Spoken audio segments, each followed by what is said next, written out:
Assalamualaikum warahmatullahi wabarakatuh.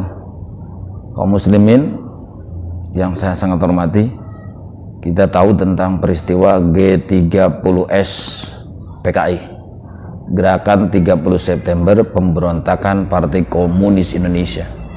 Apakah betul peristiwa itu terjadi? Perlu diketahui, sebuah peristiwa yang diketahui oleh halayak banyak, selanjutnya tidak ada yang membantah. Ini adalah termasuk berita yang sangat yakin. Kalau dalam ilmu hadis disebut khobar mutawatir. Posisi khobar mutawatir itu termasuk sahih, hadis sahih. Sehingga keberadaannya hadis sahih itu sangat diyakini. Termasuk tentang peristiwa G30S PKI itu bisa disebutkan kalau dalam hadis khobar mutawatir. Selanjutnya, menyikapi kita kaum muslimin, bagaimana tentang peristiwa G30S ini? G30S PKI adalah peristiwa pembantaian terhadap para jenderal, para syuhada, para pendiri bangsa yang sangat kita cintai ini. Maka langkah pertama ketika kita mengingat atau menyaksikan peristiwa ini melalui dokumen-dokumen, langkah pertama kita wajib mendoakan para korban, para syuhada yang dibunuh sangat keji oleh para komunis. Ini memang kita membaca Fatihah untuk arwah-arwah beliau. Langkah kedua, ini harus menjadi ibrah, menjadi peringatan buat kita semua, termasuk nantinya buat generasi kita, begitu bahayanya paham komunis. Mereka sangat keji, sangat kejam, dan ingin merongrong kesatuan negara Republik Indonesia. Juga perlu diketahui peristiwa ini semakin paham kita tentang bagaimana yang dinamakan komunis, termasuk pahamnya komunisme, termasuk paham marxisme, termasuk paham leninisme. Sebagaimana dalam TAP MPRRS nomor 27 tahun 1966, di mana isinya adalah pelarangan dari paham komunisme, marxisme dan leninisme, dan di dalamnya termasuk adalah pelarangan Partai Komunis Indonesia. Di manakah letak kebahayaan paham yang tadi? Perlu diketahui, tiga paham yang tadi adalah sebuah ideologi. Komunisme, marxisme, leninisme sebuah ideologi. Letak kebahayaan buat kita sebagai warga negara dan sebagai muslimin adalah yang tiga tadi itu mempunyai kesamaan. Kesamaannya apa? Pertama, mereka itu ateis. Apa itu ateis? Golongan sebuah ideologi yang tidak mengakui tentang keberadaan Tuhan. Nah, jika itu adalah pahamnya ateis tidak mengakui keberadaan Tuhan, ya jelas dong sangat berbahaya. Bahaya buat negara, bahaya juga buat akidah kita sebagai muslimin. Maka jelas harus dijauhkan dari paham kita, harus dijauhkan daripada generasi Indonesia. Jangan sampai menganut paham-paham yang tadi, yang tiga tadi, karena jelas mereka itu adalah ateis, tidak mengakui keberadaan Tuhan. Nah, yang kedua yang paling mencolok, yang ideologi yang tiga tadi itu kenapa bahaya? Mereka berpaham bahwa agama itu sebagai candu yang membahayakan masyarakat. Nah, ini bahaya. Justru paham yang gini yang sangat berbahaya. Agama dianggap candu. Kita sebagai muslimin, justru solusi terbaik bagi negara manapun adalah Islam. Bagaimanapun adalah Islam. Islam itu ideologi kita, dan ideologi Islam tidak menafikan tentang ideologi Pancasila. Sebagaimana para pendiri bangsa kita, sila pertama daripada Pancasila itu kan ketuhanan yang Maha Esa.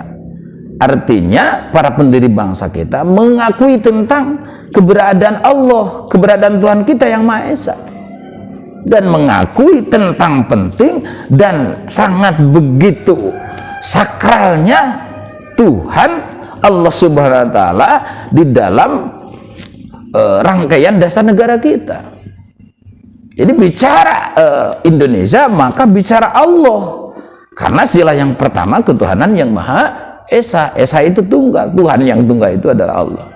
Selanjutnya, perlu diketahui, bolehkah para generasi kita termasuk kita terus mengulang-ulang tentang dokumen-dokumen kebiadaban PKI, nah, maka itu dikembalikan kepada kita.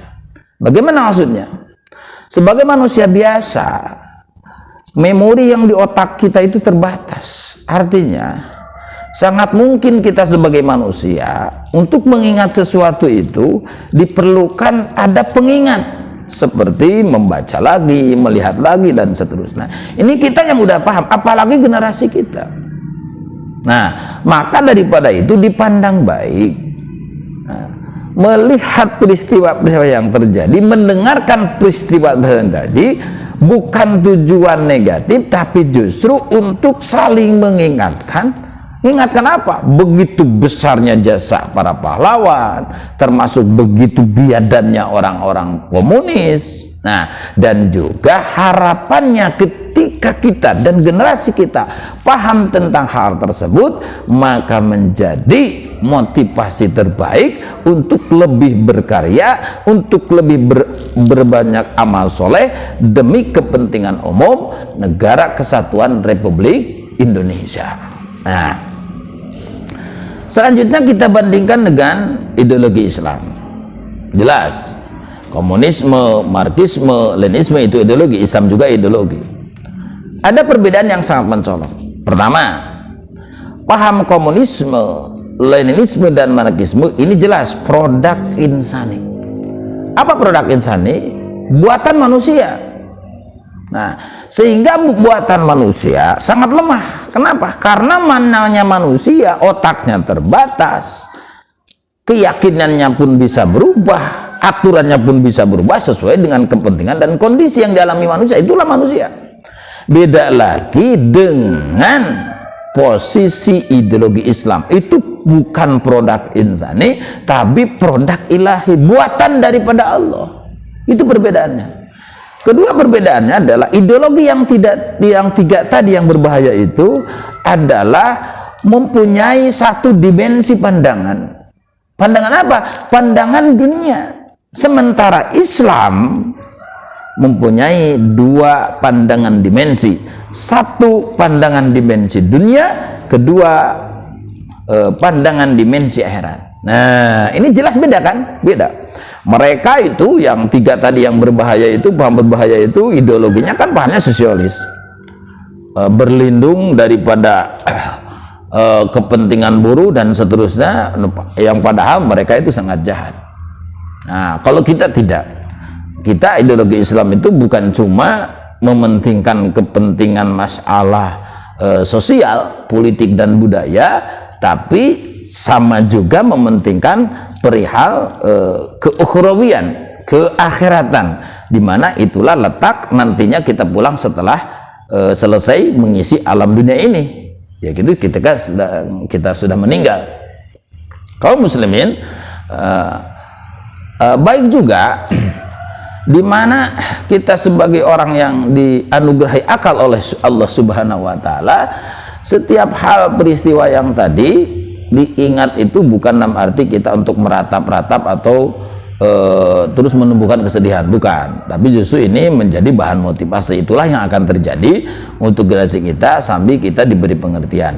Siapa tahu nanti ke depan para generasi kita tidak mengerti paham komunis, paham marxisme dan leninisme. Nah, ketika tidak mengerti, sangat mungkin nanti terjerumus, karena ada sebuah keterangan daripada ulama, siapa orang yang tidak paham terhadap sesuatu, satu saat akan terjerumus kebahayaan di sana. Nah, ini bahaya. Maka daripada itu, mari kita jaga Negara Kesatuan Republik Indonesia sesuai dengan TAP MPRS yang tadi, bahwa begitu dilarang adanya paham komunis, pahamnya marxisme dan leninisme, dan jaga juga generasi kita dari paham tiga tadi yang sangat berbahaya. Insya Allah kita selamanya akan berada di negara yang makmur. Insya Allah negara kita akan damai selamanya. Terima kasih. Wassalamualaikum warahmatullahi wabarakatuh.